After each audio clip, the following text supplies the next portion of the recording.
His parents had the White Frost flour mill there, and he worked in Sevierville. We had the same kind of job each summer, sacking flour. And there was a lot of things that happened, and usually Jack was a part of that, especially if it's something that students shouldn't be doing.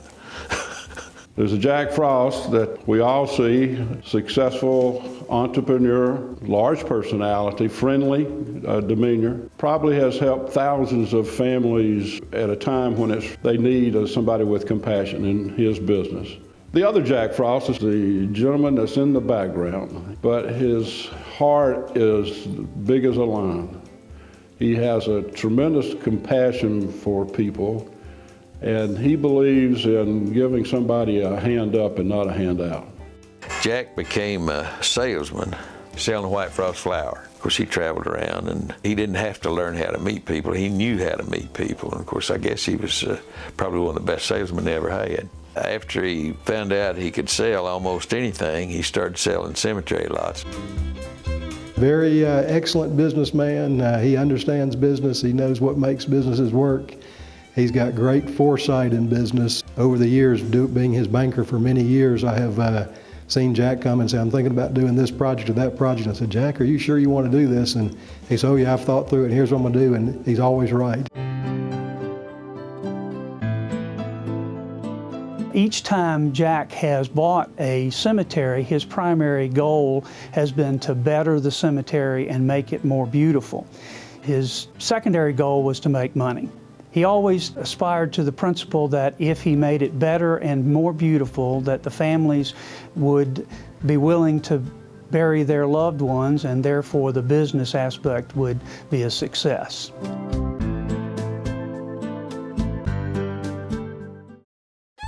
Janice is, I guess, his queen. I think she runs the show behind the scenes, and he puts her up on a pedestal and treats her like a lady. His wife is way too much beautiful for Jack, but Janice puts up with him no matter what. He loves Janice. He will do anything for her. Every trip we've ever been on, one of the first things we have to do is go from jewelry store to jewelry store or one place to another to buy something really nice for Janice. I said, Jack, she's already got everything. He said, not according to her.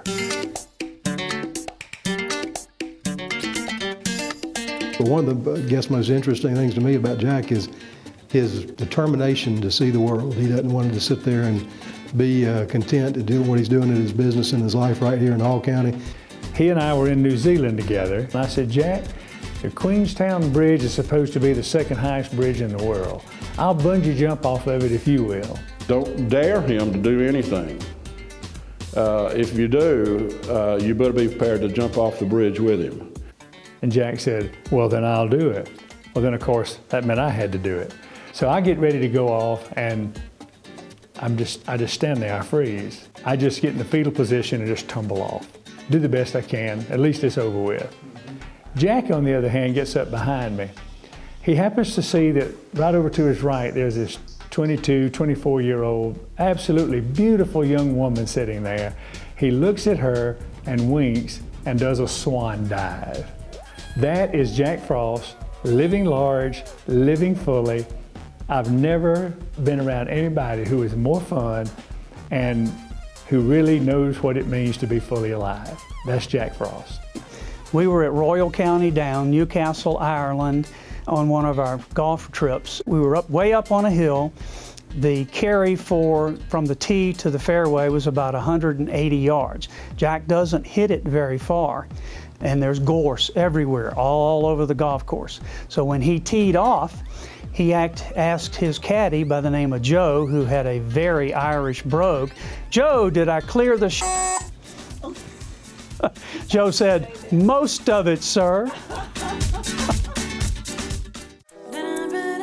He's always looking at the kids and the education of the kids through junior achievement and trying to enhance our community in the future by letting those young people become future leaders of our community. So it's, as always, I think, a part of, again, why he's got the big heart. Jack has not really ever worked for anybody else other than his father and his family gristmill. He has always tried to be an entrepreneur and to treat people right and to build a business based on the relationships with his employees and with his customer families.